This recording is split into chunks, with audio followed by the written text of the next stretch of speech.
Okay, you tell me when you're ready. We're good? All right, guys, we're going to just get started. I'm going to do open public meeting, Pledge of Allegiance, roll call, and then we're going to get right to Mary and have her start us on our goals, okay?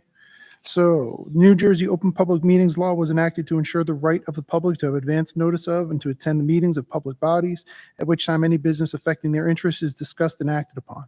In accordance with the provisions of this Act and Board of Education Policy 0162, the Board of Education of the Borough of Bound Brook has caused notice of this meeting to be posted in the board office and at Bound Brook High School and mailed or faxed to the Courier News, Bound Brook Borough Clerk, South Bound Brook Board of Education, and any person who has requested individual notice and paid the required fee. Please stand for the Pledge of Allegiance. I pledge allegiance to the flag of the United States of America and to the republic for which it stands, one nation, under God, indivisible, with liberty and justice for all. Can we do a roll call, please?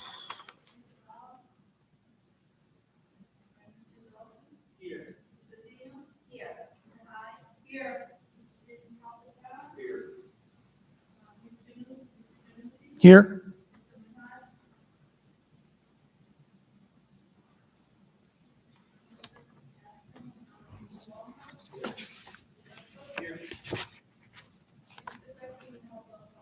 Thank you very much. At this time, I'd like to invite our rep from NJSBA, Mary Ann Friedman, to help us set some goals.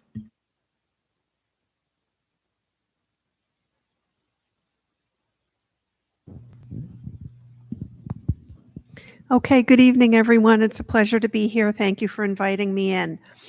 In your packet, you have your board self-evaluation on the left-hand side, along with then the quick PowerPoint that we're going to go through for the board self-evaluation and the charts. And so I'm going to go over those. What did I do with the clicker? So the board self-evaluation, this is a new one this year, and I'm sure you've noticed that. And so it had some new standards and some new pieces to it.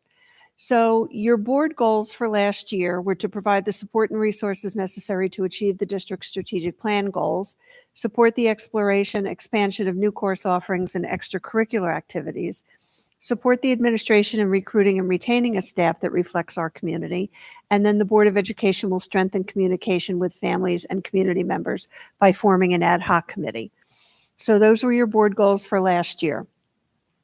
Within the board goals, you obviously had some strengths, and the highest number, the highest average that you had, by the way, we're not going to have averages anymore because they really don't necessarily mean anything for your board goals.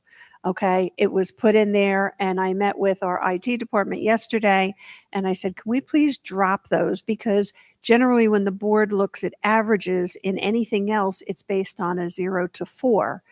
This is based on a 0 to 3, and that's a little bit different to process. So, but your strength was in providing and supporting resources necessary to achieve the district's strategic plan goals. Actually, all three, the first three were all strengths.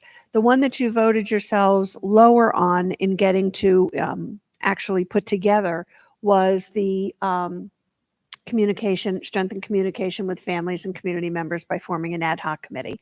So that's something that we would say is an opportunity for growth, and it may be something that you want to continue for this year and work on that a little bit more, okay, as a board goal. So yellow is the low, green is the high, and blue was the average. So when we look at the board scores in terms of the standards, your vision, mission, and goals were 3.63. Now we consider anything in the regular standards, not the board goals, but anything in the standards that's a 3.0 or above to be a board that's working effectively together. Okay, and you can see you have all threes plus. So your lowest was policy, 3.28. It's hard to say that's low because you're still above a 3.0. Okay, so there are things that when you go through the actual evaluation that's on the left-hand side, which you'll be able to do at another point in time. We don't have time to go through the whole thing today. And I do want you to look at the comments because I think that they're really valuable to look at.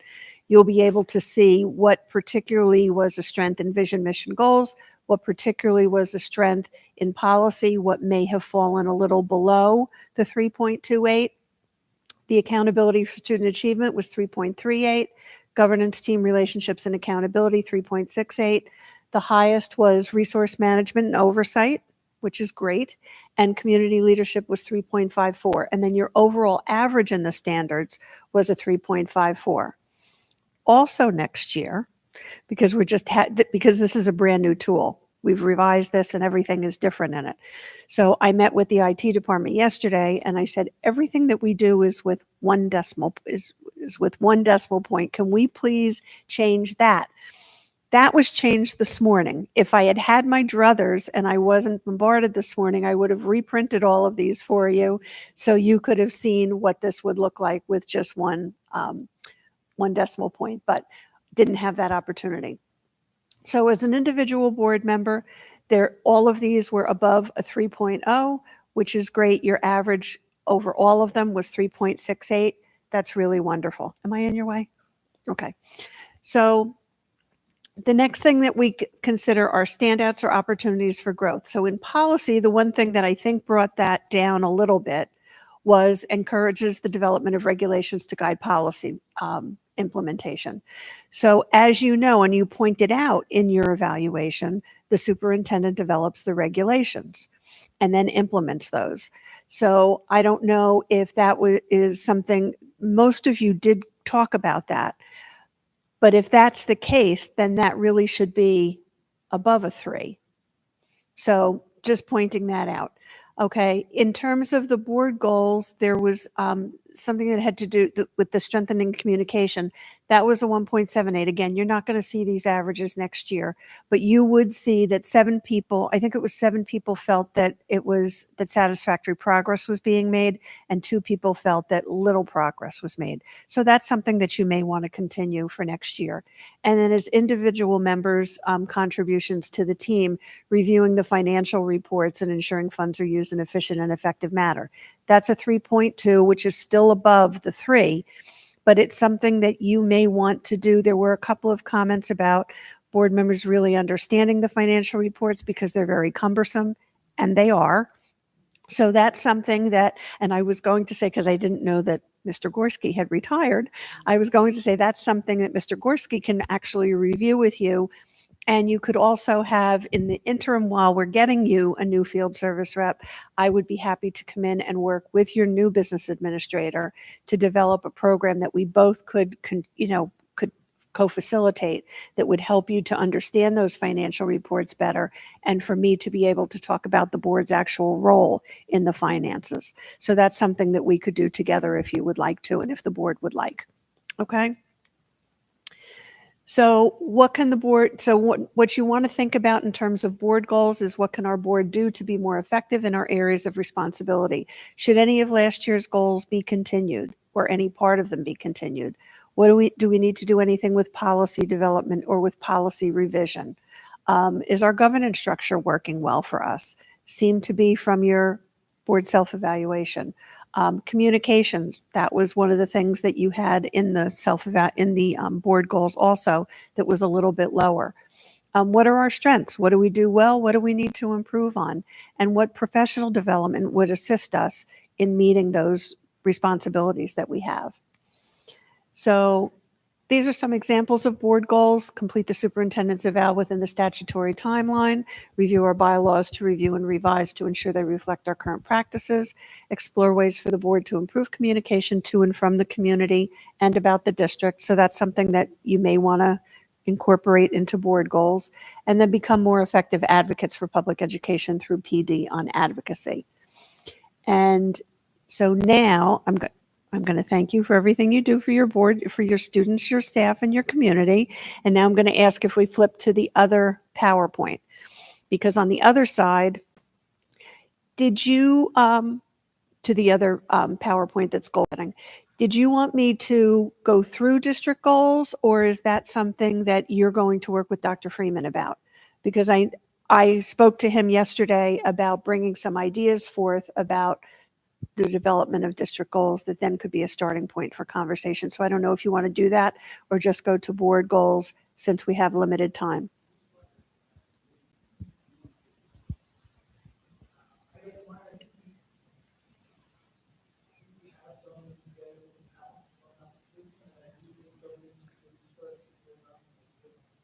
Okay. Okay. Okay.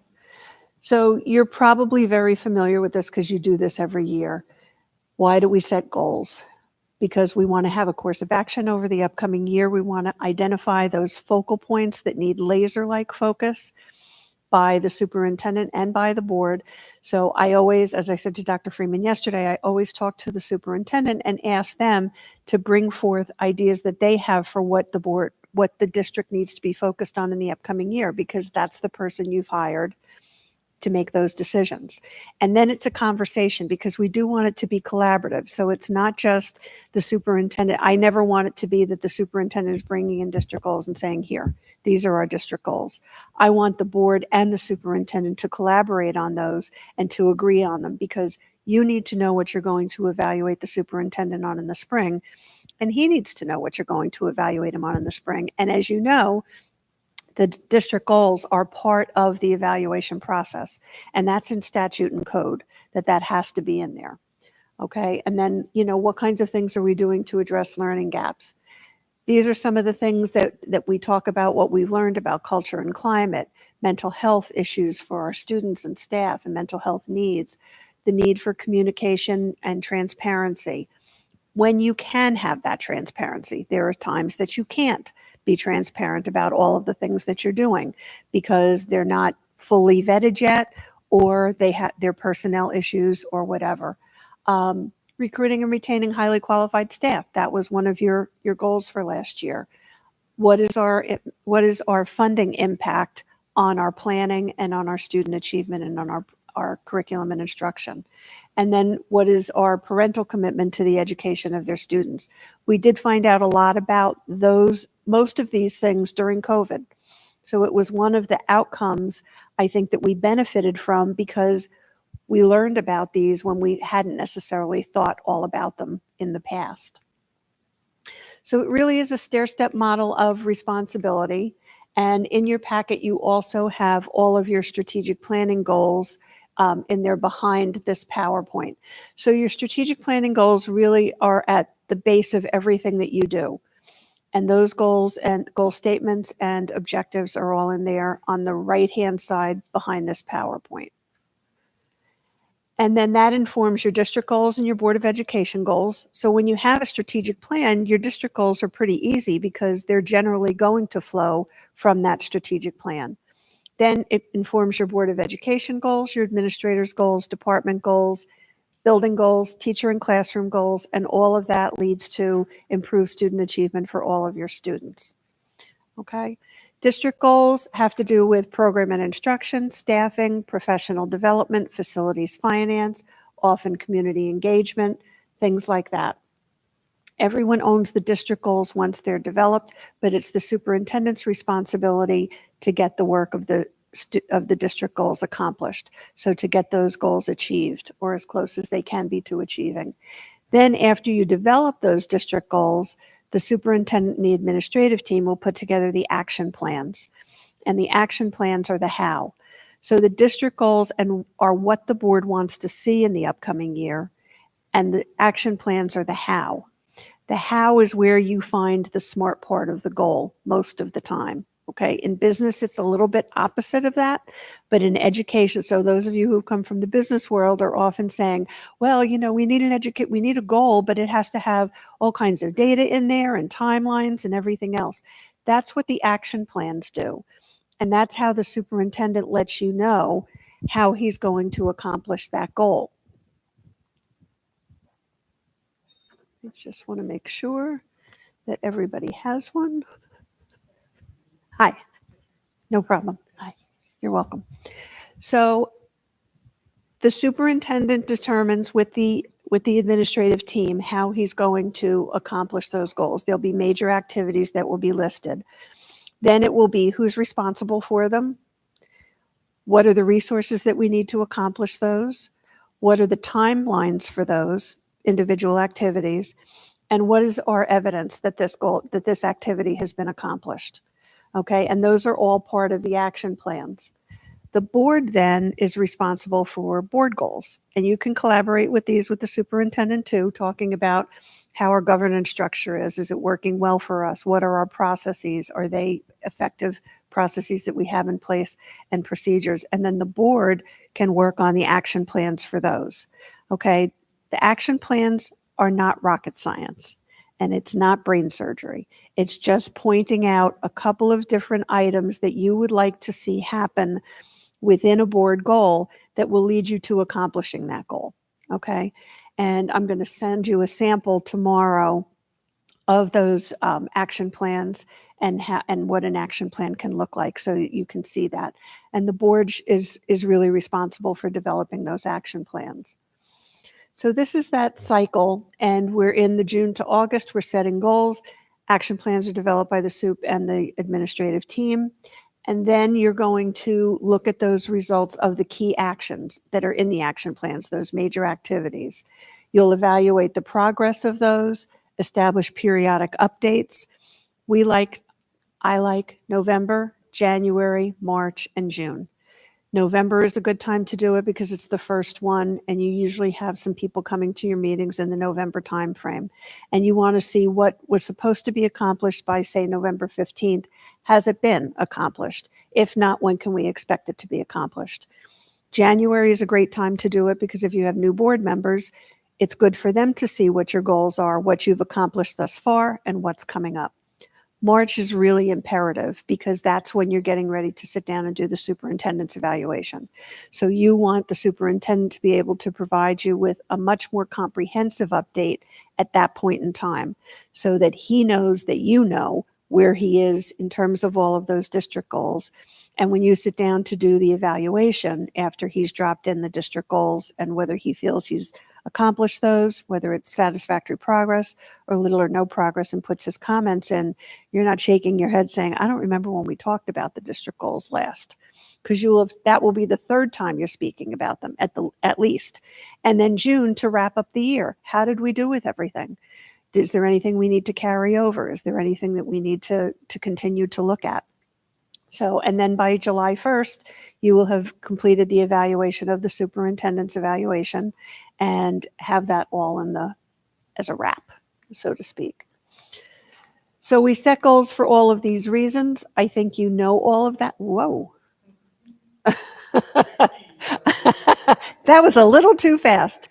I think you know all of this because you're doing this on an annual basis. I know you've done them with Gwen. I know you did them last year with Patty.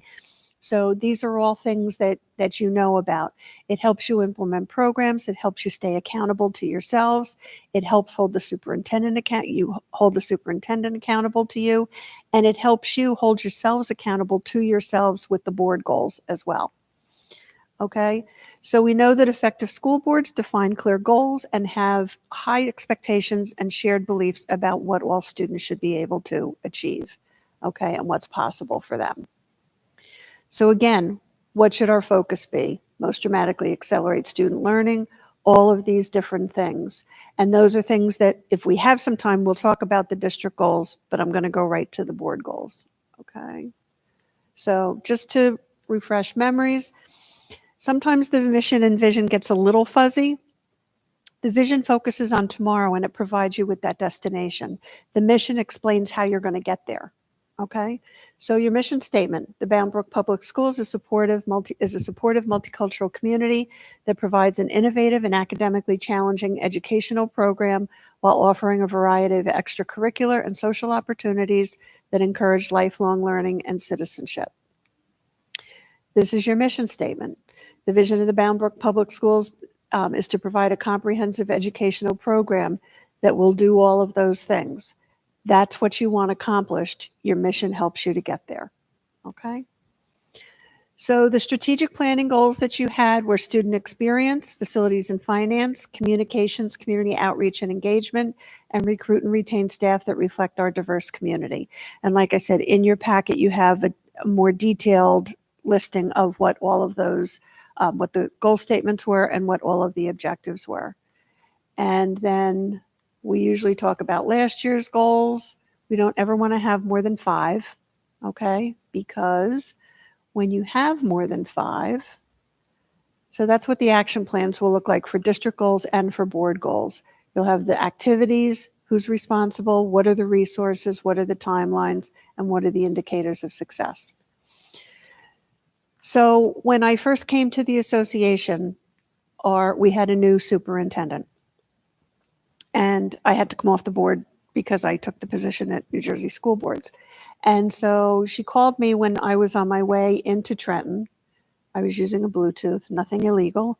And she said, so we did our goal setting last night. And I said, oh, did you have Kathy come out and do that? Kathy was the field service rep. And she said, no, the board president decided that he wanted to facilitate the goal setting.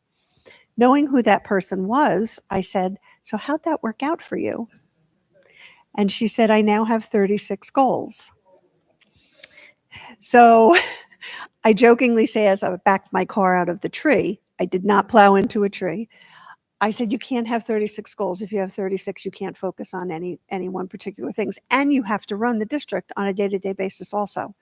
So I said, she said, what should I do? I said, take a look and see, try and look at 4 different buckets and see what you can find are similar into those 4 buckets.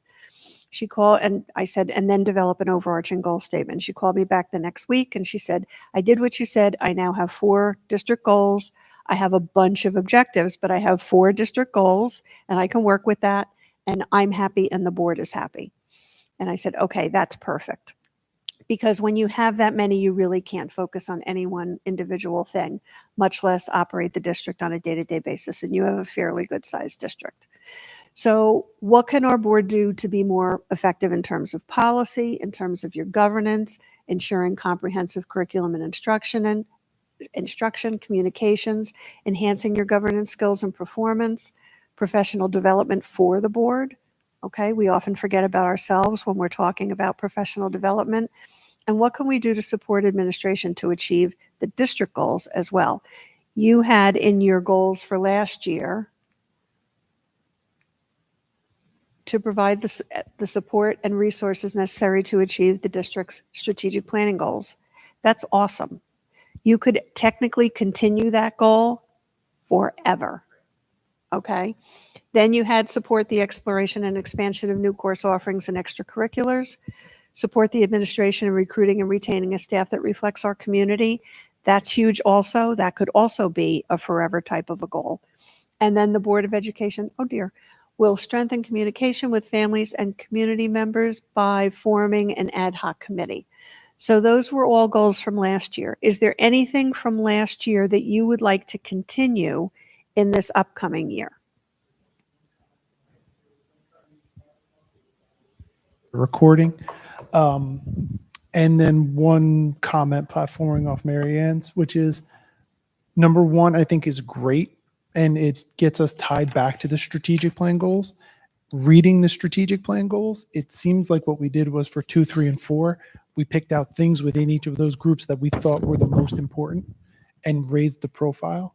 The only critique that I have of what we agreed on for last year was I think we were a little bit too prescriptive for number 4. So saying that we're going to form an ad hoc really is a specific action. It's not really about an outcome. And I would like to see us be, a little bit better in terms of how we aim to engage the community or address their needs, because that could take a variety of different forms. And in this one, we kind of locked ourselves into one very specific avenue. But otherwise, I think that the format kind of works and is repurposable. It probably would just be good to spend a few minutes looking at where we should be in the strategic plan in year 3, I think we're going into now, to see exactly how we might want to frame some of those things. So. Number 1, absolutely. That's the thing, just to get the kids what they need. And I'm also looking at number 4, because just looking at the data that was provided, it was saying communication. How are we going to communicate? I agree with you. Get out the specifics of ad hoc committee, and then we'll do the how. Those will be our objectives.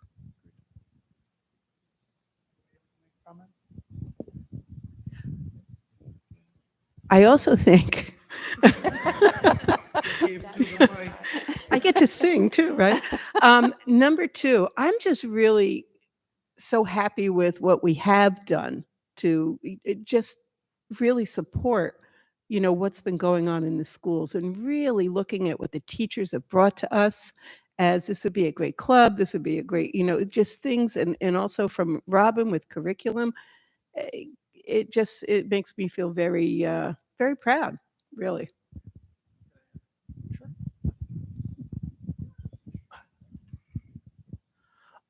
So I'm on board with everything that's been said. The only thing I would like, I was thinking about, so I'm putting it out in the open, for number 2 and number 3, we talked about supporting the exploration, supporting the administration and recruiting, and I feel we've done a really great job in that. So instead of supporting it, I would like to build on that.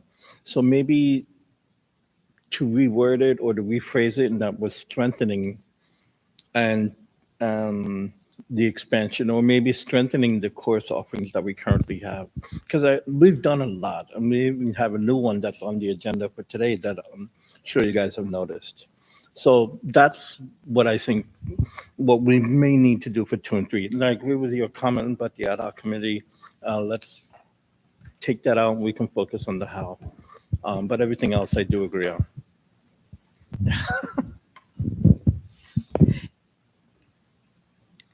Just going with what you said too, it really is looking at evaluating what we've done. So now we have it where we have been supporting. So how is it going? What is being effective? What is, maybe we need to tweak that kind of thing. So I think that's a lofty and a goal that's, that would be a good goal.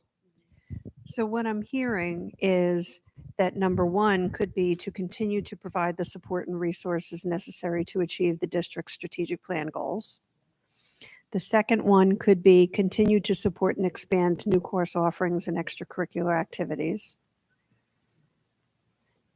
Let me know if I'm wrong, okay? Because I could be. Not perfect. Number 3, it could stay the same, continue to support the administration in recruiting and retaining.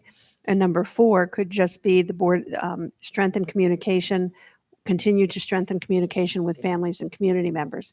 And then, as we said, the action plans will determine how you're going to do that, whether it's going to be by maybe asking the district to do a survey.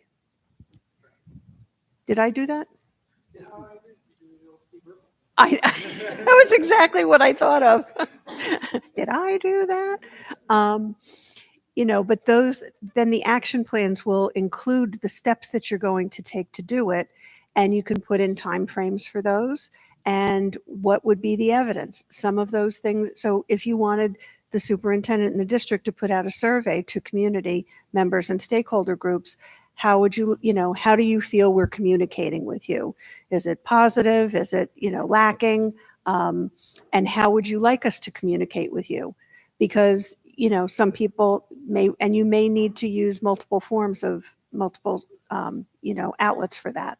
And, also, is there another way that you would like us to communicate with you? So sometimes you can get a lot of really good information from that.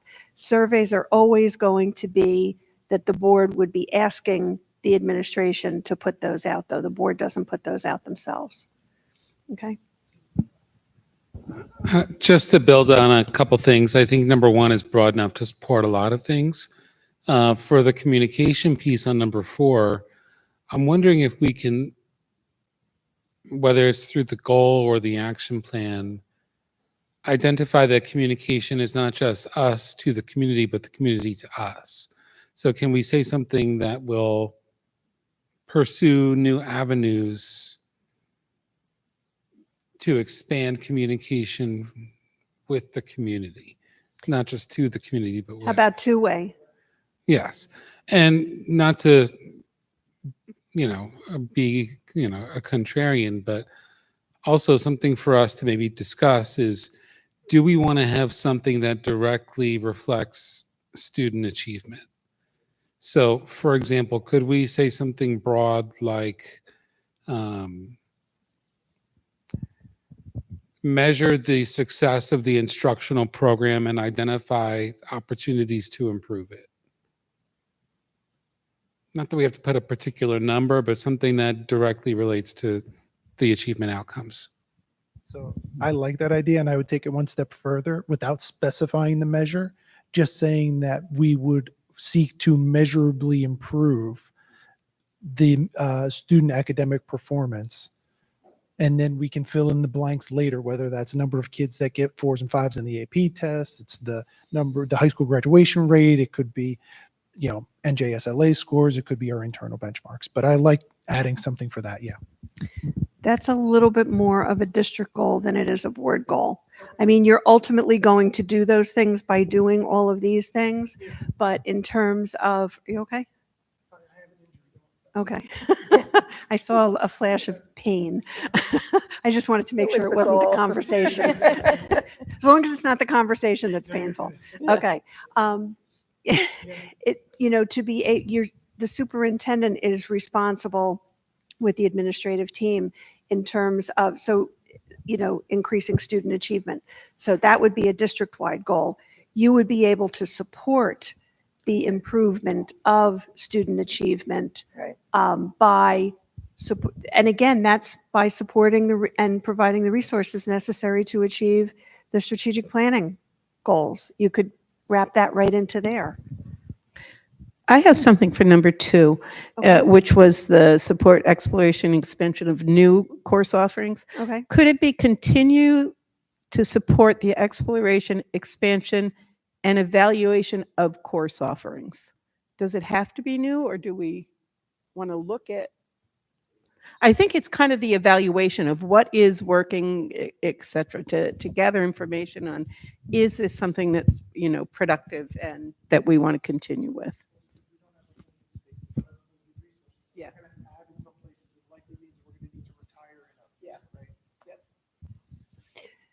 So continue to support the exploration and expansion of new course offerings and extracurricular activities, and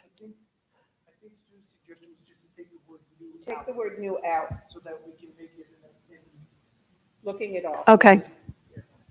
Okay, so continue to support the exploration and expansion of course offerings and extracurricular activities. I also said evaluation, but I'm not sure if that's applicable there. But that would be with the survey, et cetera, surveys that might come out as to. So you could then ask the superintendent to provide you with reports, with a report once a year, twice a year, whatever, after fall extracurriculars, after spring extracurriculars, on how those expanded course offerings are working. Probably does that anyway, lets you know how many, if you started a new club and you started a new extracurricular and there's only 5 kids that are involved in it, are you able to continue with that? Is that sustainable? And maybe it is, because maybe the second year you're going to get 25 kids because now they know those 5 kids have really talked about it. So those are all suggestions and things that you would have to discuss and figure out how you wanted to move forward with. And the superintendent would be recommending what to do with that also. Because remember, everything needs to come at the recommendation of the superintendent. I'm going to ask one leading question, and I apologize for not sitting still. Is there anything that we've talked about over the last 12 months, or things or concepts, ideas that we've wanted to focus on that we don't think are adequately reflected in the board goals that we're talking about right now? Initiatives. I don't see any. I think this reflects the majority of them, but I think that's my biggest concern. If we just stick with kind of what we had and roll the majority of it forward, are we perpetuating gaps? And that's more of a question for you guys to think about. I don't really know the answer. I want my own mic. I've said this many times, when you're looking at programs and you're looking at change, it doesn't happen overnight. Correct. This is something you're looking a good 3 to 5 years for things to really become systemic. So having these goals, and these are lofty goals, these are they have meat on them. And it is going to take time to have it just be part of the culture. So I have no problem with sticking with this and just expanding on what we've already done.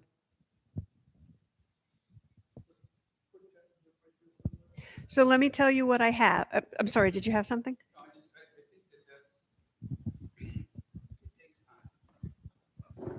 Thanks. I was just saying, I agree with Sue. It takes time. These are lofty goals. They're well written, and I think that I'm not saying they should be there forever, but I'm saying at least, especially number 4, as long as I've been on the board, number 4 has always been a misnomer for us, right? I mean, we've always, but the one thing I will say is that it has to be a two-way street, because it's one thing to say we will strengthen the community. I mean, we have done in the past, we've done things, and there's no one here. So I think we have to give ourselves a little bit of credit for the outreach we're doing as well. But no, I just want to say I agree, and I think that makes sense. So I have the mic. I'm going to Don. Okay, so let me read you what I have. Continue to advance student achievement by providing the support and resources necessary to achieve the district's strategic planning goals. Love it? Okay. Continue to support the exploration and expansion of course offerings and extracurricular activities. Agreed. Continue to support the administration in recruiting and retaining a staff that reflects our community. That's often a huge, huge goal. And for the board to be supportive of that is also very, very helpful to your superintendent. Oops, it keeps going dark on me. And then the fourth one, continue to strengthen communication with families and community members for two-way communication. Sure. Or I think that you talked about, or did you want pursue new avenues to strengthen two-way communication? 'Cause that was the other one.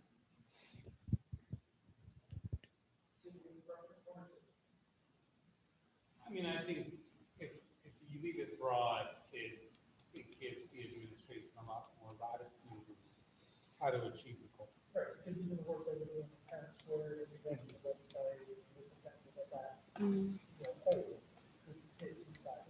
Yeah. And that was my kind of thing. If we restrict just what we have, all of those things.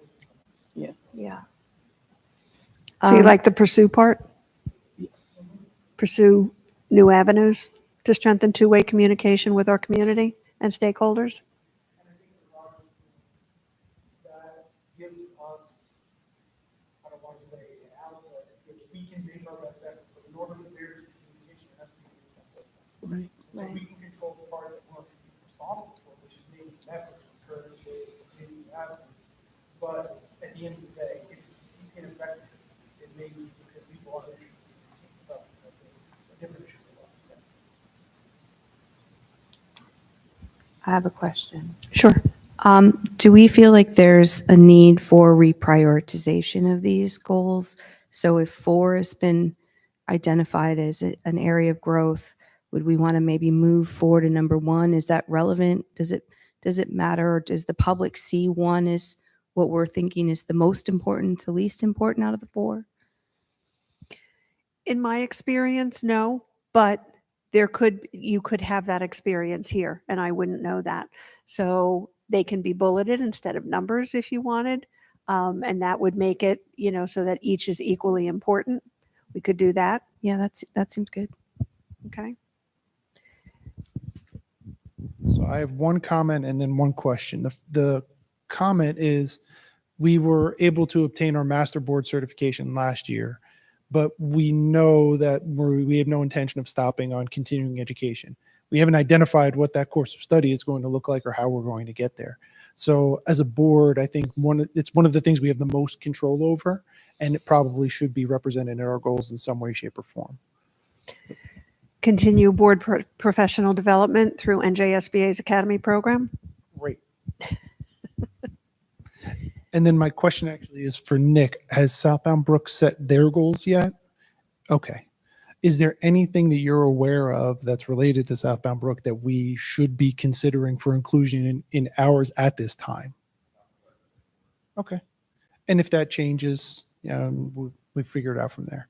But I just want to make sure that we ask the question so that if there is something that we can and should be partnering on or both have a shared goal, let's get it in there.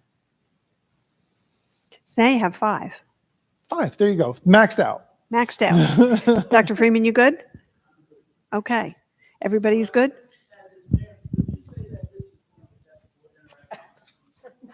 Absolutely. I'm being serious too.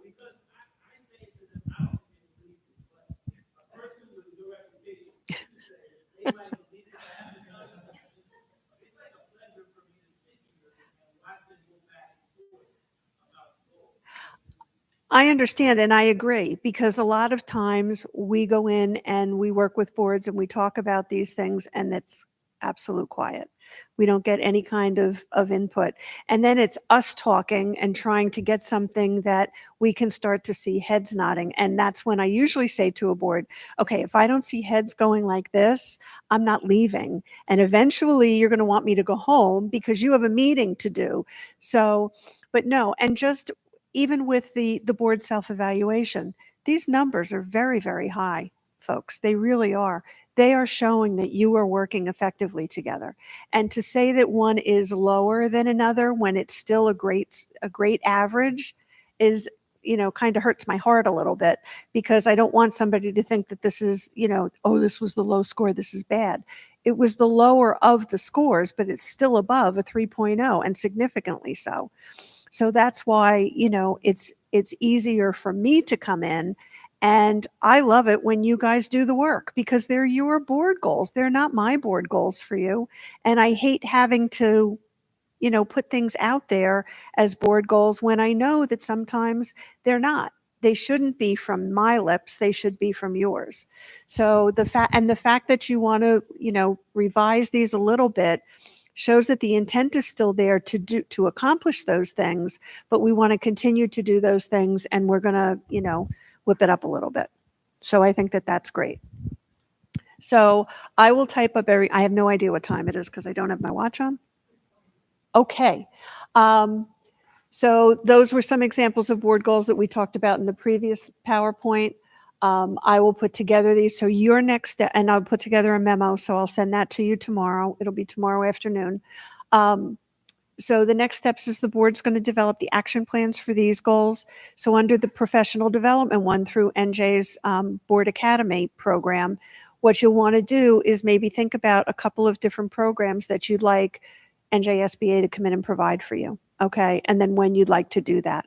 So each of our programs is usually about an hour. Goal setting often can take longer.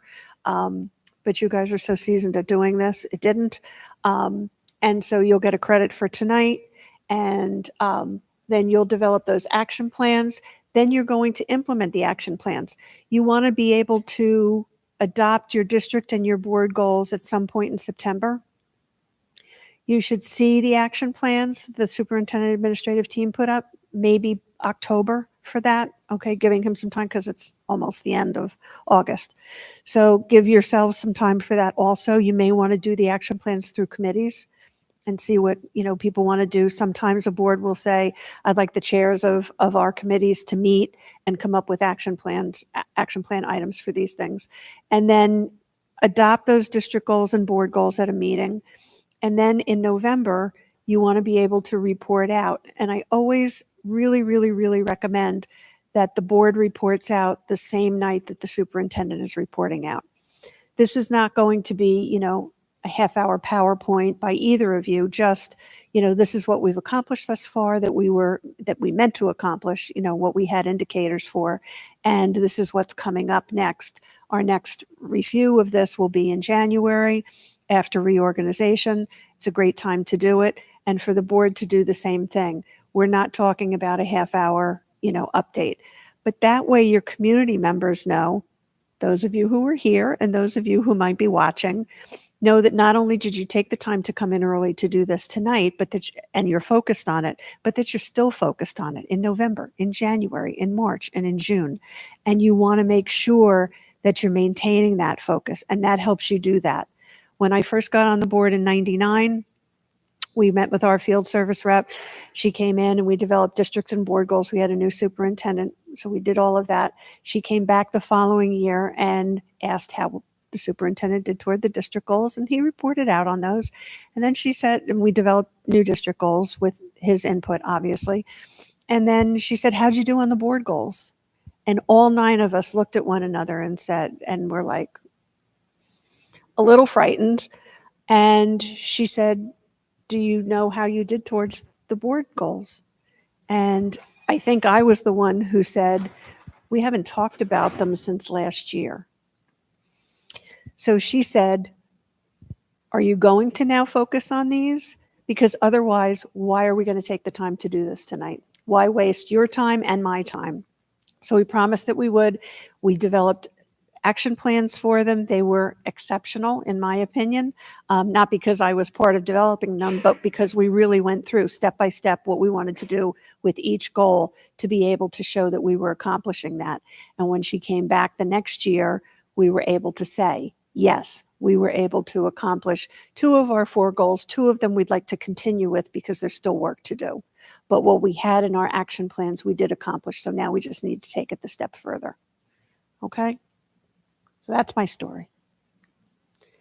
This is what the action plan will look like for you. Again, it's exactly the same as the district one, only it says board goals and objectives. And what questions might you have?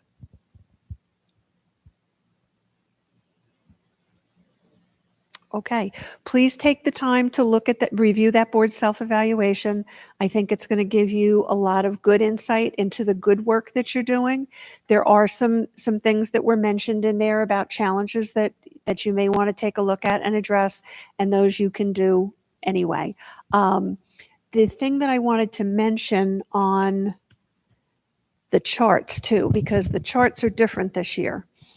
So it's at the back of the board self-evaluation. And on the colored graph charts, colored bars, you'll see that in vision, mission, and goals, 100% of you said that you were either exemplary or proficient in vision, mission, and goals. 89% of you said you were proficient or exemplary in policy. 95% of you said in accountability for student achievement, you were either proficient or exemplary. 97% of you said that you were exemplary or proficient in governance, team relationships, and accountability. 97% of you said exemplary or proficient in resource management and oversight. And 94% of you said you were proficient or exemplary in community leadership. That's pretty outstanding. The second chart that you see looks very familiar to last year's charts, and next year you will have a comparison for this year as opposed to your responses for next year. Okay? I thank you so much for inviting me in. I hope you have a great rest of the summer and a very nice evening. And I look forward to answering any questions you might have in the interim while we are preparing to give you a new field service rep. Okay? Thank you so much.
All right.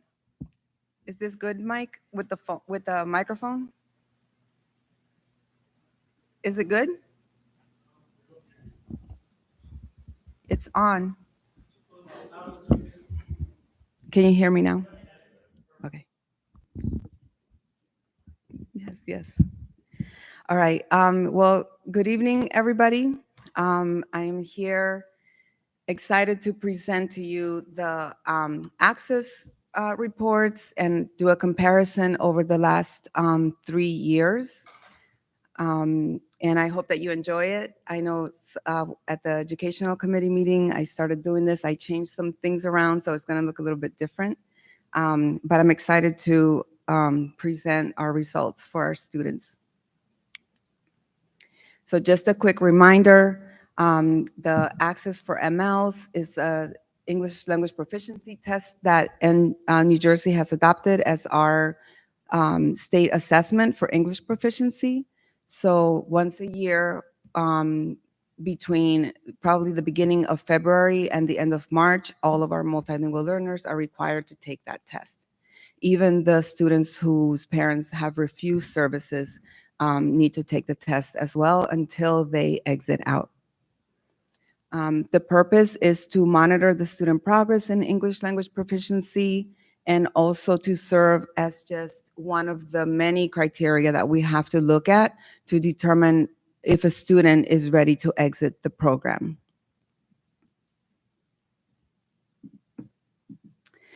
The English proficiency levels can begin at level 1 and all the way up to level 6, which would be fully proficient. Most of our students will exit between when they reach a 4.5, which is the minimum score that they need in order to exit. And then at times we've seen students have like a 5.8. So the previous year they didn't achieve the 4.5, but then the following year they're 5.8 or a 5.9.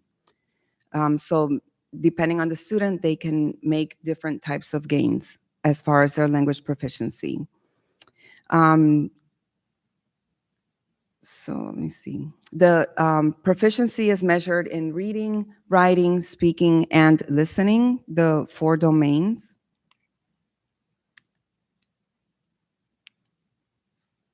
And the way, sorry, I'm just looking at 2 different PowerPoint presentations.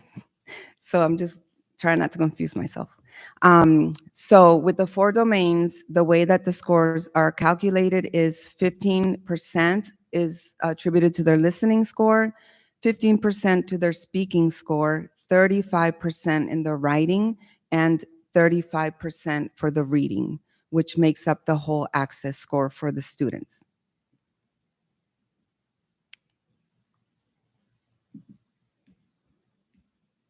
This is the student individual report. So every student we actually have already mailed all of the individual reports to the homes. The guidance from NJDOE was that we needed to get them to the parents by August 8th. So they were mailed earlier that week. They were mailed to the homes in English and in the home language. So Spanish and some Portuguese. I can't even remember all the languages right now, but every home must get their report in their home language as well as English.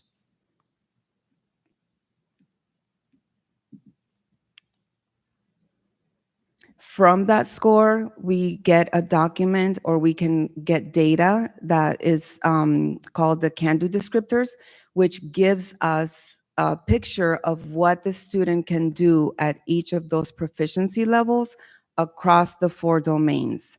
So a student could actually have 5 in listening skills and then maybe have a 2.3 in writing and then a 4.0 in reading. So these can-do descriptors, when we access this type of data and put it together with the scores and provide the teachers with that information, that's so valuable because then the teachers can understand what they can ask their students to produce. So the can-do descriptors at level 2, they need certain strategies, so that's also stated in there. But then the teacher also knows not only how far to push them, but also like how to push them even further so that they can get ahead, kind of like the zone of proximal development, yes, and achievement. The teachers can also like push them a little bit harder with their language proficiency.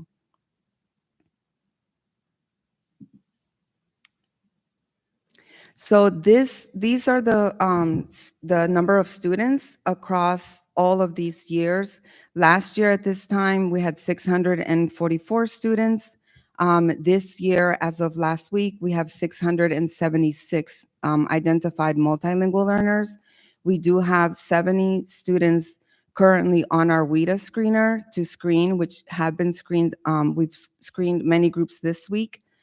So potentially, if those 70 students that say were to be identified as MLs, potentially we could have 743 MLs by the start of the school year, which means that our student population, 35% of our student population would be identified as multilingual learners.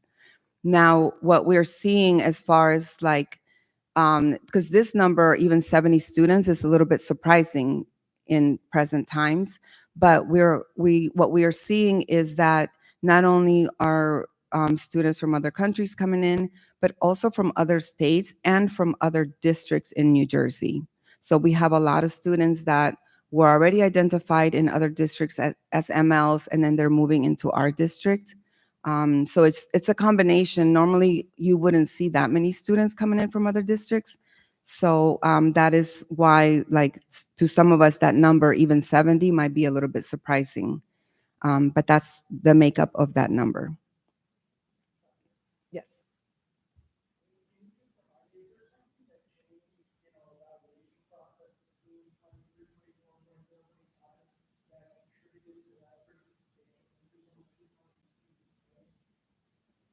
Yes. So during that time, actually, we don't know if it was attributed to like COVID kind of like winding down, but it's not only this district, districts across the United States, across New Jersey, they experienced an influx of students coming in.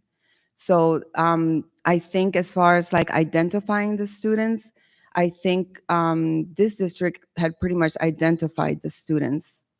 So that I'm thinking is just something, a phenomenon that was happening maybe due to COVID. Okay, so I'm gonna do a comparison. At times it's gonna be 2 years, and then you're gonna see actually an overview over the 3 years. So just bear with me because I think it's good data. So this year we tested 587 MLs. So this number excludes our pre-K 3 and 4 identified multilingual learners. So 587 students from grades kindergarten all the way through 12th grade. Out of those 587, 18 were parent refusals, and 40 of our students this year exited the program, or not exited the program, because I'm going to correct myself, because our dual language students do not exit the program. Even if they get that exit score and are proficient and could be exited, they are they're not identified as MLs. They're identified as exited, but they remain in our dual language program, because we have to remember that the goal for the dual language program is for our students to become biliterate, and for that to happen all the way through 6th grade, but also in middle school and high school. So we don't want to provide them this great program and then stop it just because they exit. But the guidance is that, yes, we can de-identify them as MLs, but they will remain in the program for as long as we have it and for as many grade levels as we have it in the district. But I did, and we had 8 students that took the alternate access test. Those are special education students that take the DLM, they qualify for the alternate access test. But also we can have students that are in the lower elementary, like kindergarten, first and second, that can take the alternate test if we get together as a group, special education, our department, the teachers, the ESL teachers, and if we're in agreement that that would be best for that student, then I send the code to NJDOE, and then they approve for that student to take the alternate test. What I do want to point out is that, oh, I'm sorry. I thought you guys were looking at the graph. I'm so sorry about that. Okay, so this is everything I've been talking about. What I want to point out is that we had 40 students that exited, right? That had that 4.5 score and are actually excelling. Most of them actually were in the 5.0 to 5.8. But from first through sixth grade, we had 29 of our students exit from those grade levels. And I wanted to just stress that because I know the misconception when we have a dual language program, when students are receiving instruction in their native language, is that, well, they need to learn English. They're not going to learn English if they're receiving instruction in Spanish.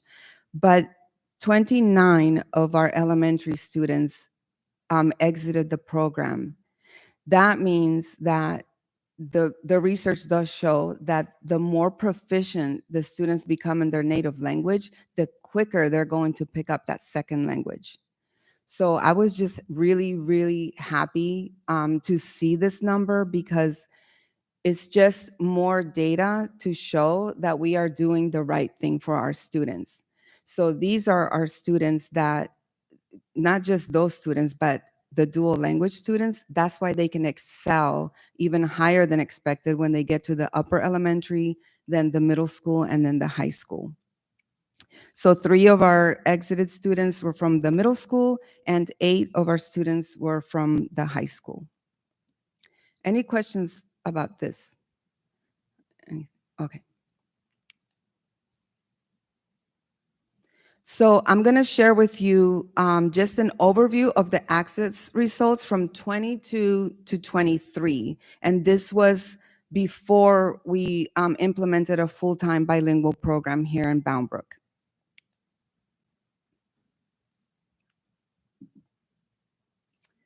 So this is just an overview of like kindergarten through second grade.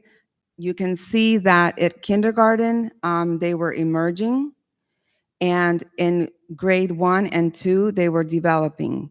Now, sometimes the question is, well, how can those kindergartners already be at that emerging level? It's because even up until right now, our preschool 3 and 4 is all in English. They receive English instruction. So those students, their conversational English, even though they might not speak it as much and are a little apprehensive about speaking it, they're understanding a little bit more. So they come into kindergarten and we think, wow, like they're really becoming fluent in English. And then they can still progress in grade 1 and grade 2. But then we see just the data change as far as like their proficiency levels starting in grade 3. So now you see that the third graders that had been in those programs, or not in the program, but like identified as MLs, now they're at emerging fourth grade. We see a little bit increase in the proficiency levels as a whole. And then we see what research has shown over and over again. After fourth grade, if the students are not provided with a program that will help them be biliterate in their native language and in English, as much as we can think that fourth grader is understanding everything and they're on point, the content becomes too difficult for them. It actually starts in third grade, where that's when they start getting lost. So you're gonna see that for the following grades, they don't really leave that emerging stage of proficiency. So this is,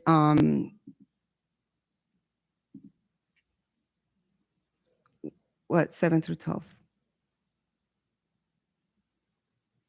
Okay, hold on a second.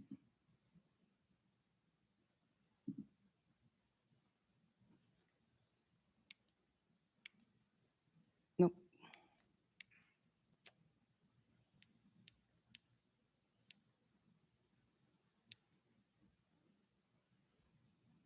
Okay, 3, 4, 3, 4, 5, 6. I got myself confused. Okay, so 7 through 12. So as you can see here, all of those grade levels, really from grade 5 all the way through juniors in high school, those students did not go up any levels as a whole until they got to 12th grade. And this is why, if you remember last year when I presented, it was sad to know, like, we have a lot of long-term multilingual learners at the high school. And this is the reason why, like, the content is too difficult for our students who did not have a proper bilingual education program. So this data is from the district here, from Linkit. It shows the proficiency levels by grade. And, you know, I wanted you to see that picture because there has been significant progress in my eyes as far as like the last 2 years, but it's because our students are finally getting the appropriate program for them to be able to succeed, not only in language proficiency, but also academically.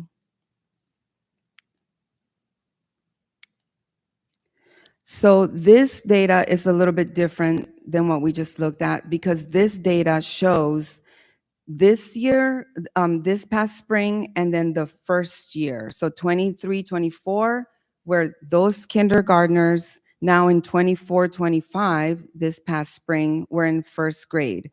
So this shows, I'm gonna have to take this off. So this shows, look at the success that they've had in language proficiency, where in kindergarten, 62% of our kindergartners were at an entering level. And on the right side, it's exactly the same students that we're looking at. So it's a comparison student for student. So the entering went down to 22%. 22%. Emerging from 16% to 36%, developing from 16% to 40%. So to me, as somebody who's always looking at these proficiency levels, this is phenomenal that our students in 1 year, really 1.5 years of having instruction in their native language and in English, could actually go from those lower levels to all the way up to expanding. So we have 2% of our first graders reach that level of expanding. Same thing for first grade. Our current second graders, 40% emerging, 42%, not that big of a difference. But the entering, 26% went down to 7% in that same cohort. And then expanding again. Our current third graders went from 27% emerging, then to 11% this year, 42% developing to 53% developing, and 18% expanding to 25% expanding. So it's just that normally students don't make this big of a leap in such a short amount of time. It usually can take 7 to 10 years, some researchers say, or 3 to 7 years. But it's phenomenal to me that our students are up to this task and are really, really excelling in the program. Our fourth graders, we have 22%, 7% this year at entering, where last year was 22%. This year, 7% emerging, 16% emerging last year, but the developing, and then look at the expanding. So this year, 36% of our fourth graders are at that level of expanding. So you can see why we had 29 of our first through sixth grade students exit the program, because they're reaching those higher levels, and 6% bridging.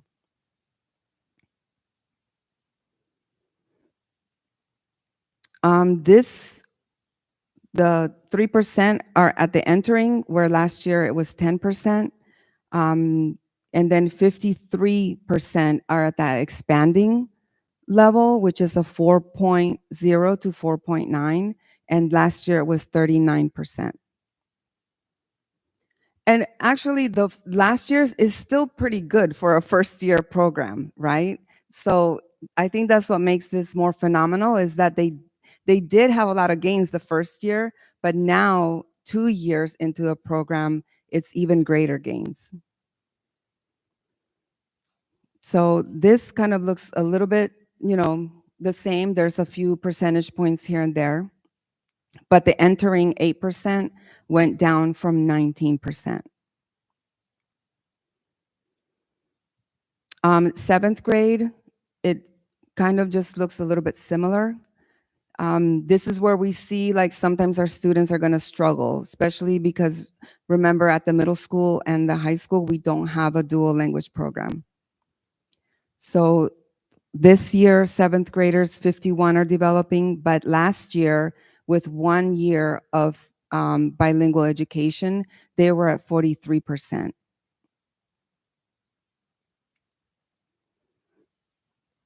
Our eighth graders, 52% developing, 36% were developing last year. And then emerging, 15% this year, where they were 40% last year. But we do have 6% of those that are in the bridging level.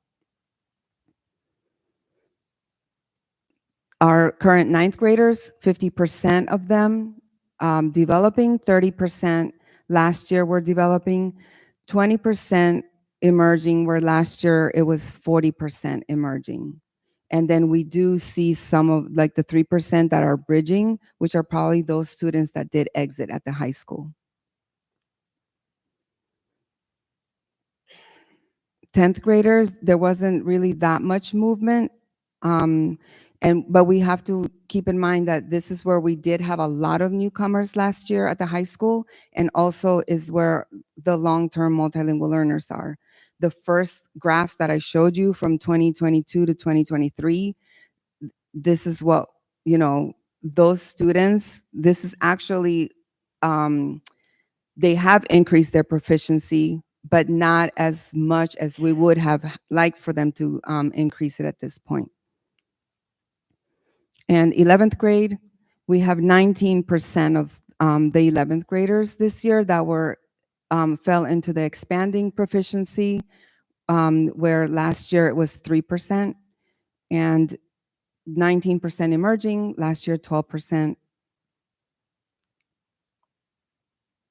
And then our current seniors, we have 8% of them scored in expanding, or fell in the proficiency level of expanding.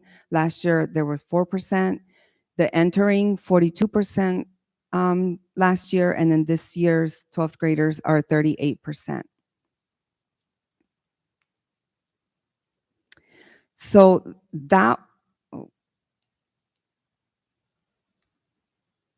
this is the presentation of the access scores. I am going to give you a little bit more data on the different things that are happening throughout our district.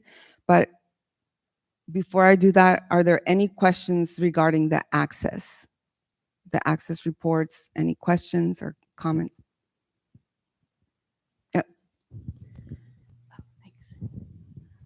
Thank you so much for all this information. It's really great, but it also kind of breaks my heart a little, because I think about the kids that are in high school now that didn't have you guys the support, and that's why you're seeing these scores. And I thought it was amazing to see how many high school level kids we had in Bamberg that started here in kindergarten and got all the way to 12th grade and didn't get that support, and that we're doing it now is amazing. So Mhm. I can see where the numbers aren't going to be as high in high school because those kids never had Yes. that from the beginning. And the fact that our kindergartners and our first graders are showing so much improvement just over a year, Mhm. I'd love to see, it's going to take, 12 years, but I'd love to see a side by side with our graduating class this year or even last year compared to the kids that are going to come up through the district Mhm. and do a side by side so we can really see our accomplishments with it. Because yeah, it was very surprising to me, but it also reflects, I'm going to assume it reflects our overall grade point averages and scores within the district too. Mhm. So 35% of our students getting this much support and feeling accomplished and feeling developed should really make a huge impact on the district. So Yeah, definitely. thanks And for all what you guys are doing.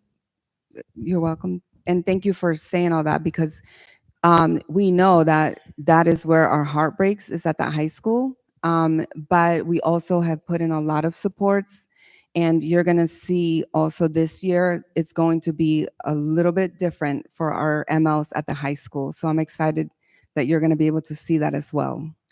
So Claudia, Mhm. last year when you gave a presentation, I used a word.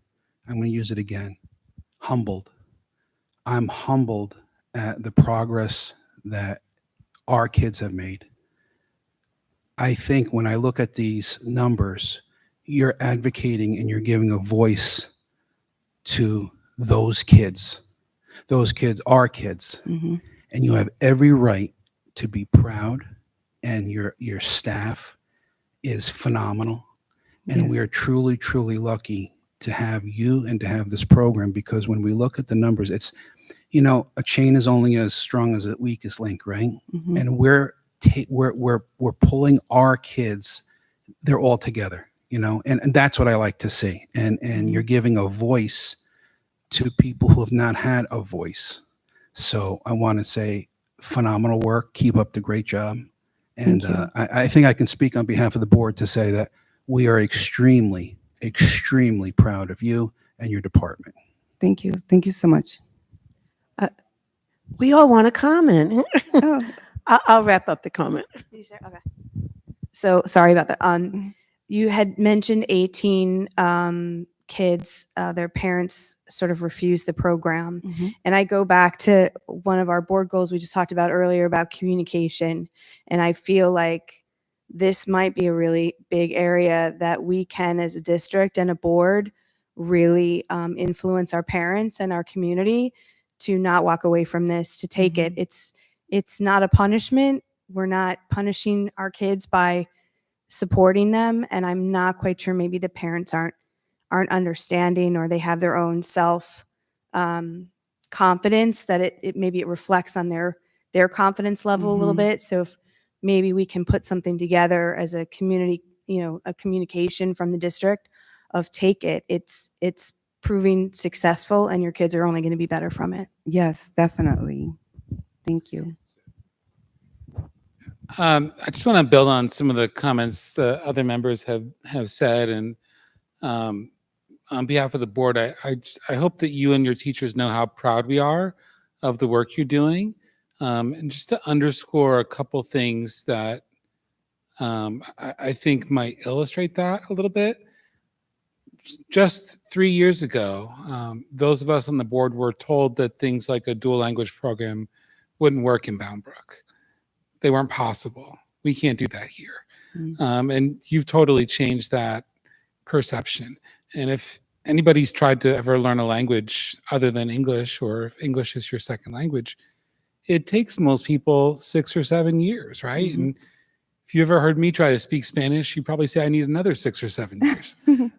But to see the amount of growth that the kids are making in just 1 year really speaks to the amount of professional development you've arranged, the amount of support you've provided, and those teachers battling through that change. And change is difficult in education to get those results, which are really incredible. And they could put our district on the map if we keep going in that direction. And I just want to underscore the teachers as well. Finding teachers who can work in these programs with the right certificates is really hard. So for example, in the school that I work at, I was recently trying to hire a classroom teacher. We put a job posting out, there were about 60 applicants. Also had to hire a bilingual teacher. I had 1 applicant. So the idea you've built this program with, I believe, over 20 teachers in 3 years, when a lot of schools struggle to find 1 teacher in 3 years, is illustrative of the way that you've gone about trying to find people with your colleagues in the schools, in the central office. That's a huge feat just to find the right people to staff this program. So please take a moment to send our thanks to all of the teachers, let them know we see their great work, but also to reflect upon your own work, that we're really proud of what you're bringing to our district, and we're grateful on behalf of our kids and our community for what you're doing. Thank you so much for all that. And I wanted to add too, I remember when you were going and trying to get teachers to, really, this is a great thing. And you're like, okay. And it really started. And that's huge, just getting that buy-in. And again, getting change and just that mindset of where you're going to go. I also want to say, for me, I love seeing an apple to apple comparison. We're seeing these kindergartners as first graders, then we'll see the first graders as second graders. Yes. That data is very rich, and it's just so nice to see, and you truly can see the progress. So thank you for all you're doing. We appreciate it. Thank you. Thank you. Okay. So if you remember, this was the first year where we actually did a Spanish placement test, not only for our 8th graders at CMS, but also Southbound Brook. And we actually decided to just give all our MLs the placement test as well at the end of last year, because we are going to be providing Spanish language arts for them, hopefully the beginning of a dual language program at the high school. But you're going to be so pleased at the results of 148 MLs and where they placed as far as their Spanish literacy. So for this year, and we already have all of these courses in play for this year, you can see we had Spanish, we will have Spanish for heritage speakers, levels 1 and 2, and we have 14 and 19 students that's placed in that type of program that would be best suited for them. 3 in Spanish Language Arts 1, Spanish Language Arts 2, 35. But look at the Spanish Honors 3. And I just want to remind you that these are students where their native language, they haven't even had an opportunity to actually show us what they could do. So the fact that they could take a Spanish placement test, which was created by our Spanish language teacher, so it wasn't an easy one, but that we have 40 in Spanish Honors 3, we have 19 in Spanish Honors 4, and 10 AP Spanish, and then 4 Spanish 1 CP, and then 4 in Spanish 2 CP. So this is now where, like, it is sad that our students were not served in the way that they needed to be served at the high school. But when I see this, it just makes me so happy, because I cannot wait to see where this is gonna lead. And then remember, the more we strengthen their native language, you're gonna see those access scores go up for their English proficiency as well. Also, we have the data for this year of our multilingual learners who were recommended for honors and were recommended for AP and are also in dual enrollment courses this coming year. So these are the MLs that are going to be in our honors courses. We included the Spanish 3 and Spanish 4 honors, but you can see the other courses where we will have some of the MLs: honors geometry, pre-calculus, English, US history, modern world, environmental, biology, chemistry. And a lot of these MLs were actually recommended by their teachers to go into honors. And our ESL teachers as well work very hard to make sure that the students are prepared to take honors classes from their ESL classes. This is a number of students, although it's not as large, but this is just the beginning of students that are in AP courses. So we have one student that is in AP Statistics, then AP English, AP US, Biology, Physics, Computers, and then AP Spanish. And then the number of MLs that are in dual enrollment courses: Stockton University, Raritan Valley Community College. And you can see the different courses that are on there where they are taking the dual enrollment. So this makes me really happy because it's specific to the high school. It's specific to our MLs that deserve to have an opportunity like this.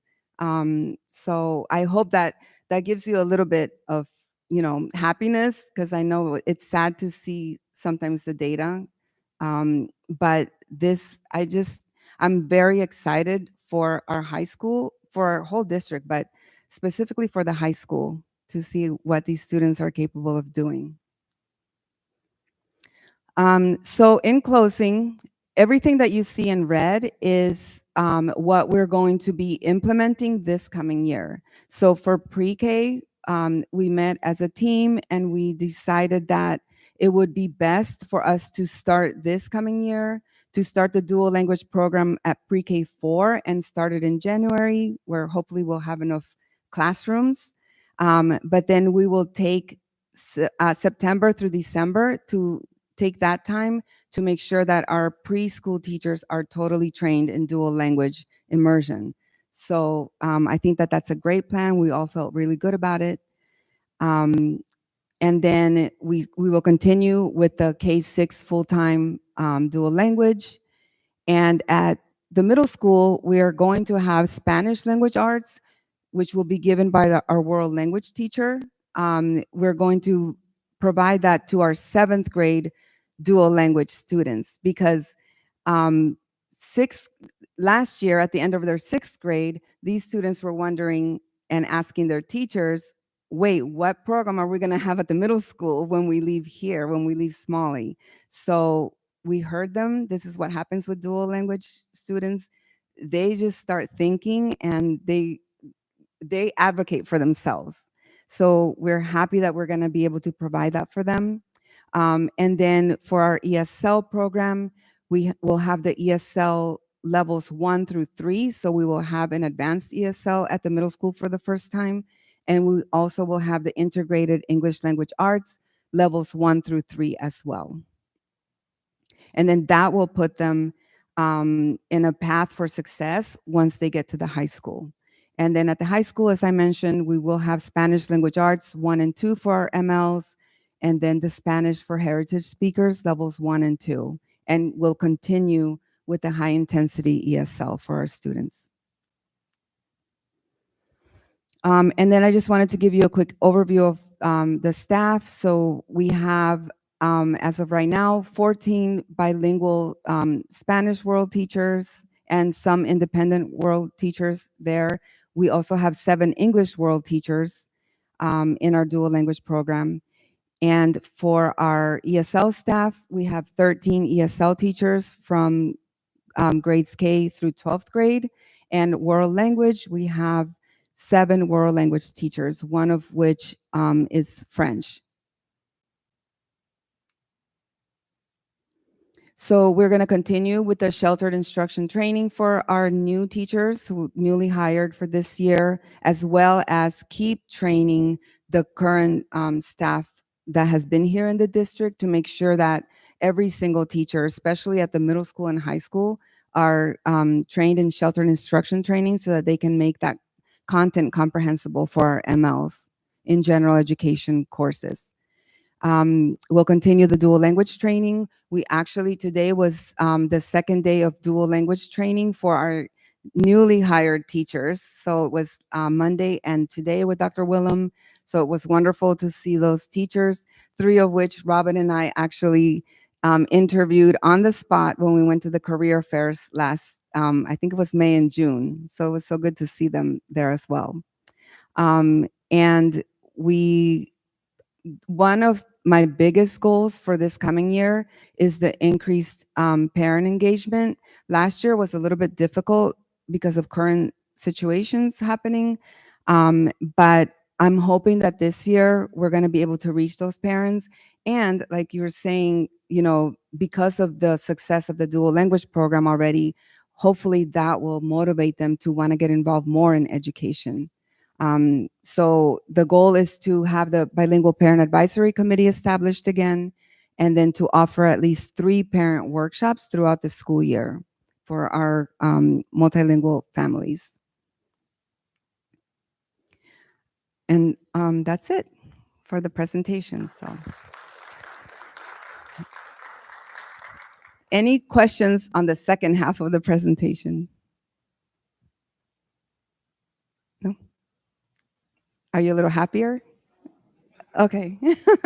Yeah, it makes me happy too, just to see like all those students taking those courses. So, but thank you so much for your support and for your comments and encouragement. Thank you.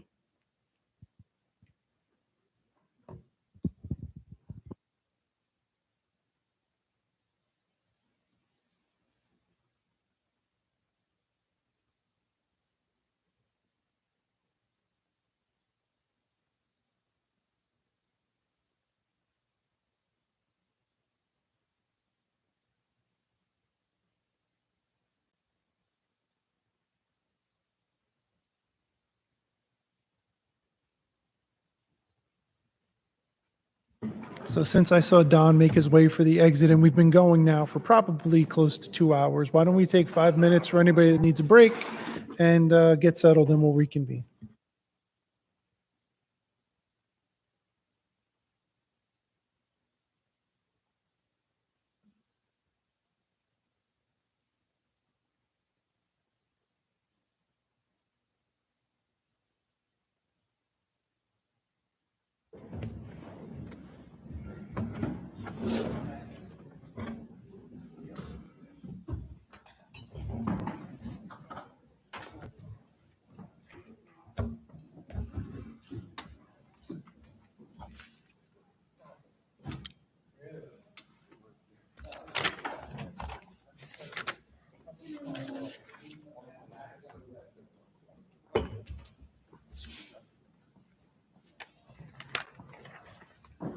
Hey, Christine, how you doing? Hey, how are you?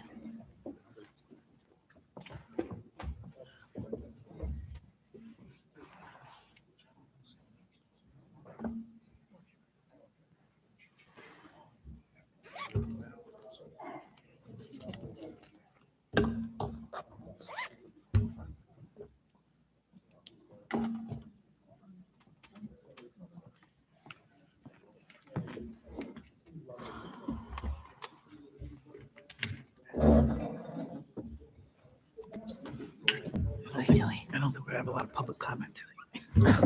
It's too late for them to stay.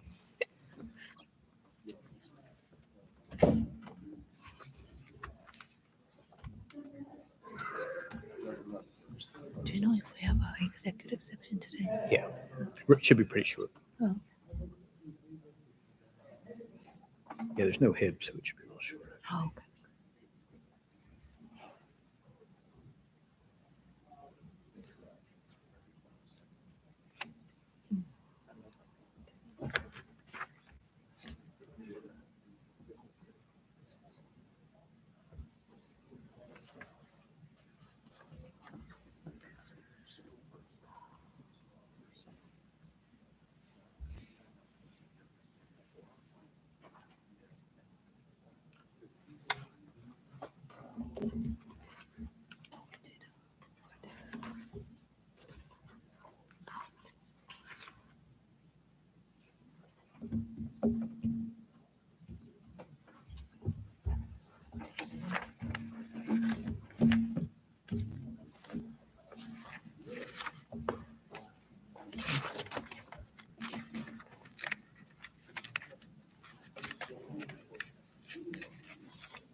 very excited that in a few days we're going to have students and teachers back in the halls, ready to welcome them back. We're very excited about this year and the great things that are going to happen.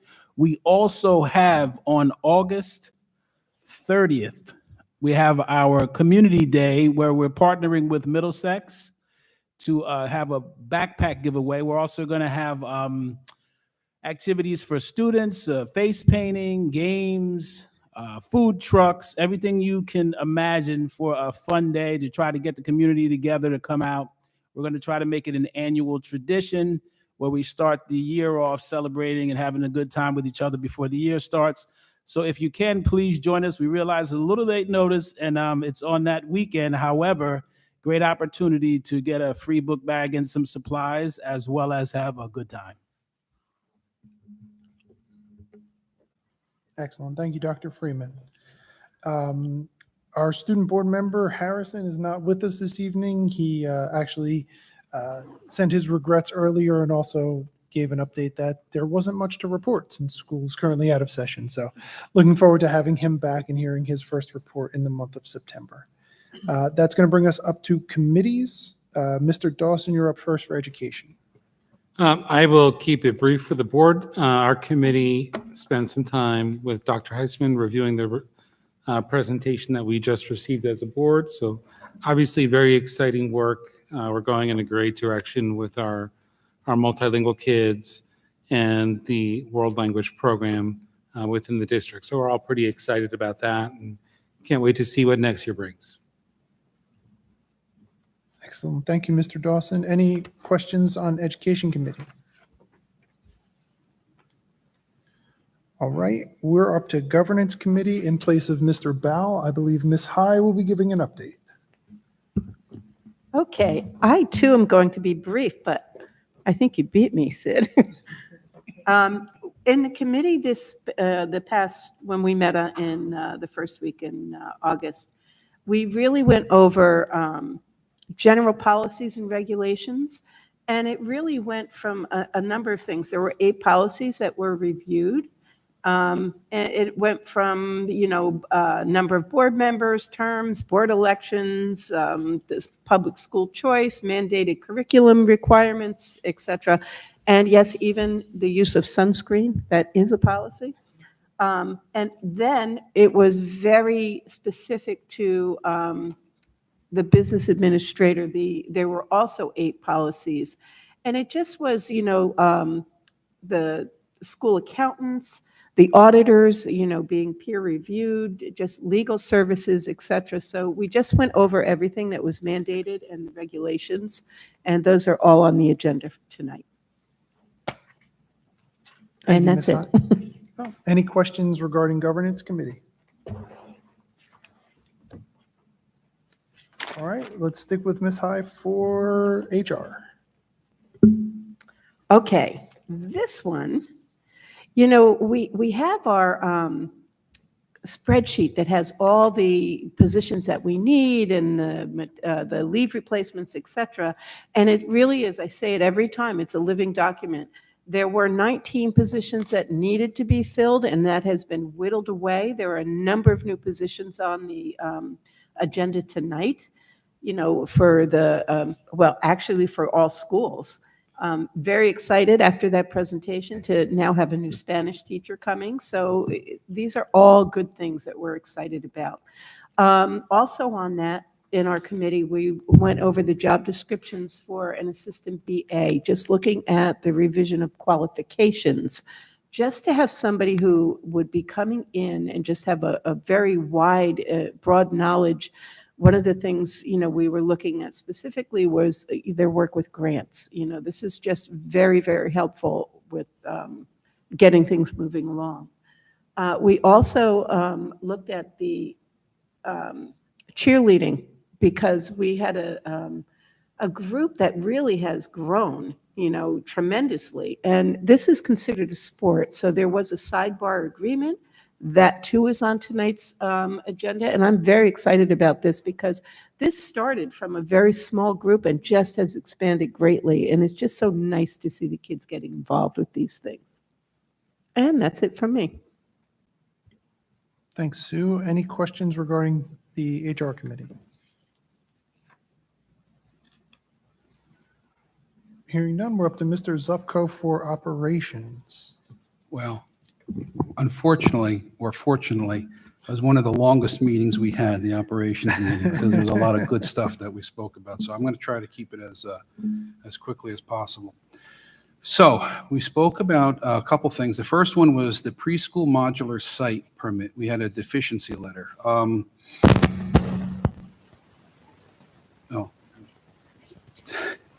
To make a long story short, basically the DEP is using flood data from 1988. They're using maps from 1988. The engineer and our architect are looking into submitted paperwork. We're working with the township and applied for a hardship waiver to build higher. Once a DEP updates their new maps, then this should not be an issue. This may cause a delay in relation to the modulars, but we are waiting on all of this to see exactly where this goes. So that was number one. The second one, and I want to give a shout out to our maintenance department, who always do a phenomenal job. Our maintenance department, especially it was about last month when we had committee meetings and all of us drove through like the torrential rains to get to the board office. There was flooding at the annex. We had an emergency approval letter from the county, contacted the insurance adjusters. They're looking at getting compensation for that. We were shown pictures of the damage that occurred at the annex, and everything is being adjusted. HVAC, teacher equipment. There was actually a door that was blown out due to the amount of water. That is all being taken care of. The football field was amazing to see. We had seen pictures of. It was like a sci-fi movie where the turf was actually bubbling up. And that had to be addressed as well, and it is being addressed.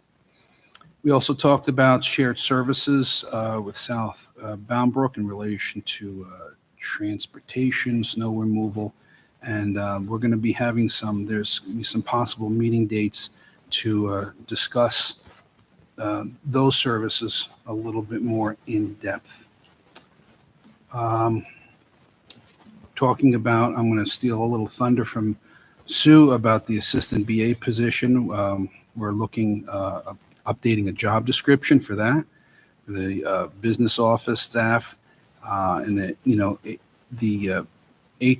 the position is something that will definitely help us out. We're interested in getting that filled as soon as possible to try to help out our BA.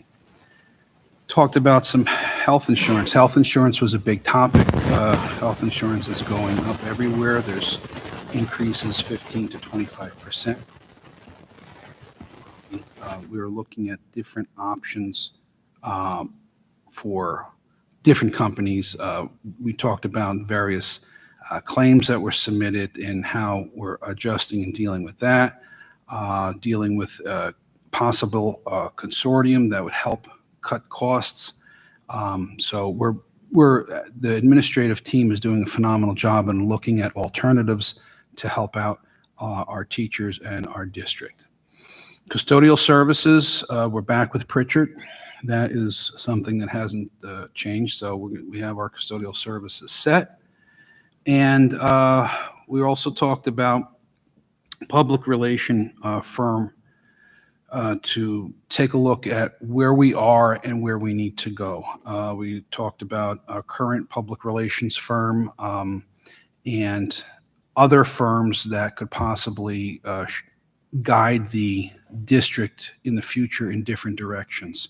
So we're going to be looking at where we're at for this year, and Dr. Freeman and his administrative team will be looking at throughout the year some other options in relation to what other directions we need to go to really highlight, like tonight, the incredible news that we heard tonight in relation to our, our dual language, multi-language learning program. I mean, that's just phenomenal. The numbers that we saw tonight, phenomenal. I mean, then that would be something that I hope would make our public relations list. So, I mean, there's so many good things happening within the district. We just want to focus all of those good things and make sure that everything is taken care of. Finally, we talked about the website and the website rollout. It is being done differently this year. I don't know if all of you had got a chance to take a look at the website, but it's definitely something that I know that there's a lot of stakeholders involved. For the departments, we're going to try to make sure that it is more user-friendly and has a better description than in the past. And I'm excited to find this year for the website to be even better. I know there was a lot that was discussed. Do we have any questions or comments? If not, I'll hand it back to you, Mr. President. Thank you, Mr. Zupko. Any questions for Roger on operations? I can see how that meeting might have run a little bit long. That was a lot. Yeah, it was good. A little bit long, but good. All right. With that complete, Sue, do we have a report for SCESC? Okay, please take it away. Okay. So with Somerset County Ed Services Commission, some of the things that are going on in their operations, they're building updates. They have completed their roof, which was a biggie. They also did some reconfiguration of the space. The multi-purpose room renovation is on target. They have 7 new offices for guidance counselors, 3 state-of-the-art classrooms, a sensory room that can service 30 elementary school students comfortably. And they are just right now awaiting inspections to have that all okayed, so they have their cert to open it. They continue all year with student intakes. They've had reorganization within the school, which is just looking at the responsibilities, with the LDTC working with teachers and drawing up IEPs. They were talking specifically that, IEP intakes can take 1 to 3 hours, and they're doing about 3 a day. So it's a very busy time for them. All of their counselors are now SAC certified, which is really nice. They are looking for a building and trades person in the Career Center. They just hired a music technology, or they're starting a music technology program. And this isn't just music, it's the technical work. It's all aspects, working on instruments, working on speakers, on just the sound systems, etc. They also created an employee handbook, which Mr. Dunsavage was happy to share with anybody who would like a copy. And he was also voted in as Superintendent of the Year. He's a great guy and well-deserved. So they'll be celebrating that later on. And that is it for ESC. Excellent. Thanks, Sue. Any questions on Somerset County ESC? All right. Last but not least, Mr. Incalcaterra, anything to report for Southbound Brook? The asbestos remediation has been finished for this section for this year. The roof is a week away from being finished, and everything is rolling along smoothly. Good to hear. Any other comments or questions for committees in general? All right. Hearing none, we'll complete that part. So we're up to item 5.1, open to the public for agenda items only.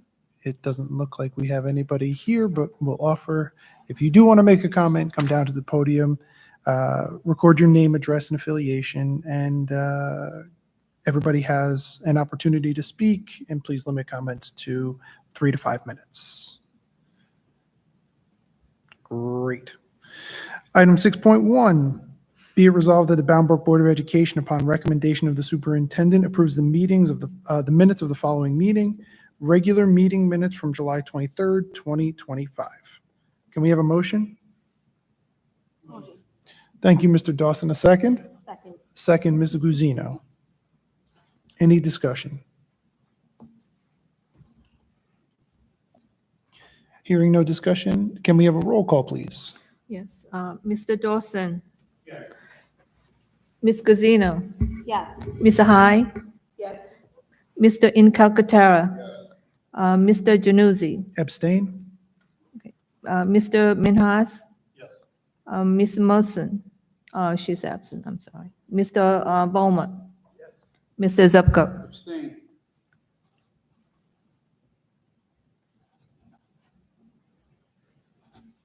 Motion passes.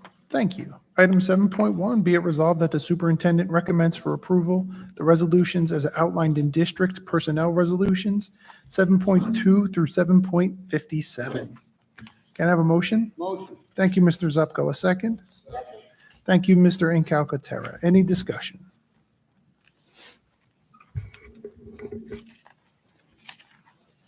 I just want to say real quick, when I was talking before about the amount of work that goes in from the administrative team to get this going for September is incredible.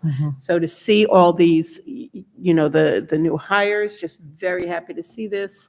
Also with, is it in this or the next one with the professional development? I love seeing that.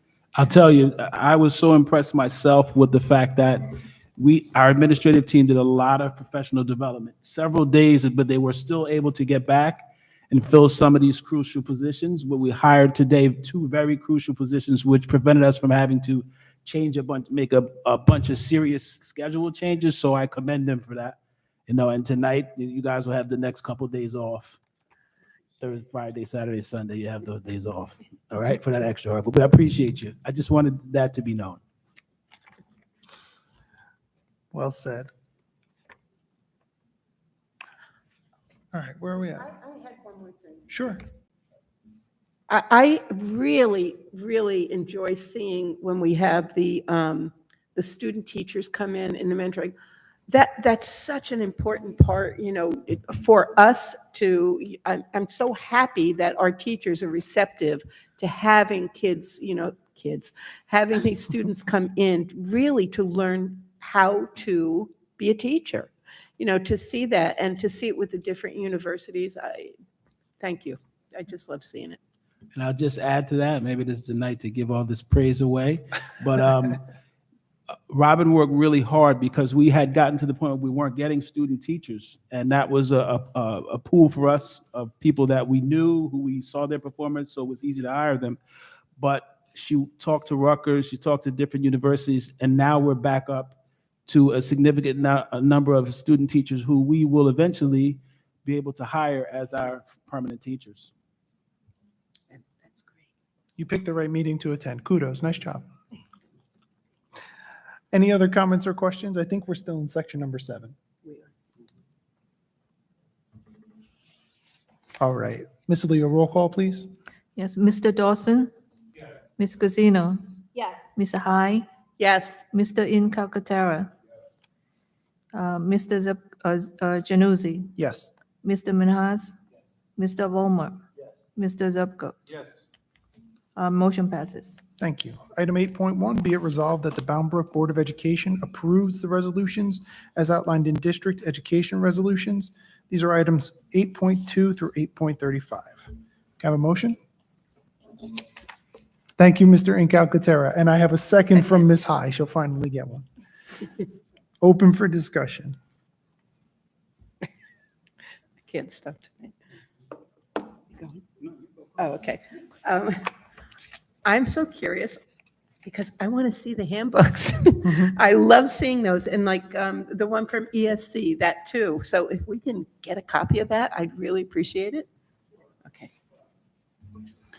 Just wanted to do a shout out to our special services department. I love the manual, the updated, the clarified, the protocols. I think it's phenomenal. It's easy to read, and I think it's spot on. So I just wanted to say excellent work, special ed department. Thank you.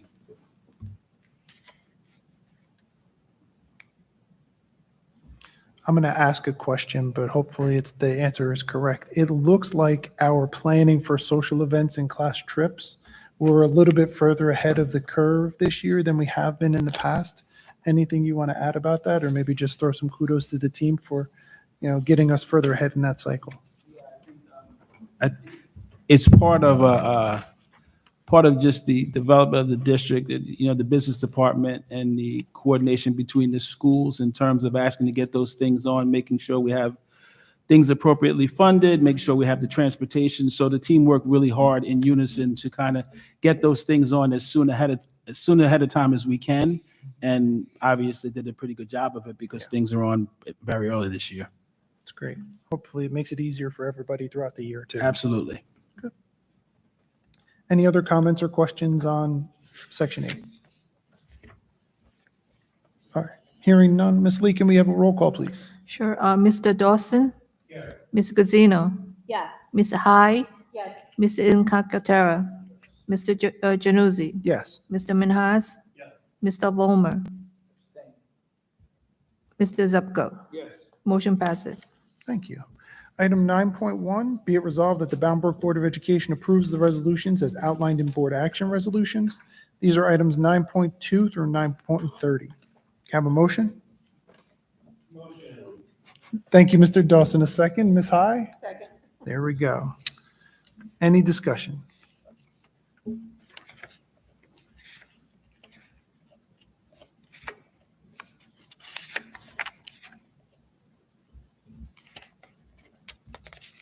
Going once, going twice.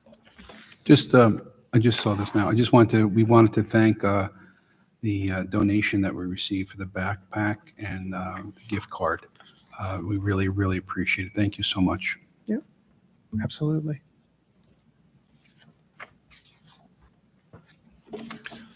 All right, Ms. Leo, roll call, please. Sure. Mr. Dawson? Yes.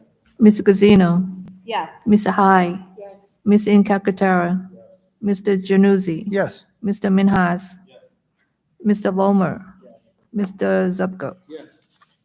Motion passes. Thank you. I have received no other matters to come before the board. That moves us to number 11, and we are open for new business if there's anything one of the members would like to raise that was not otherwise addressed on the agenda.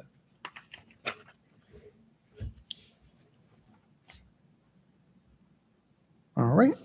Hearing none, we are open to the public for discussion.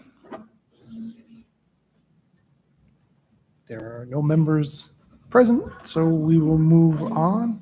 Do we have a need to go into executive session this evening? Yeah, just number 7. Just number 7, okay. So resolved that the Board of Education enter executive session as allowed by NJSA 10:4-11 for the purpose of number 7. Can I have a motion? Thank you, Ms. High. A second? Second, Mr. Minhas. All in favor? Aye. We are adjourned to executive.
Okay, everybody, we're all back.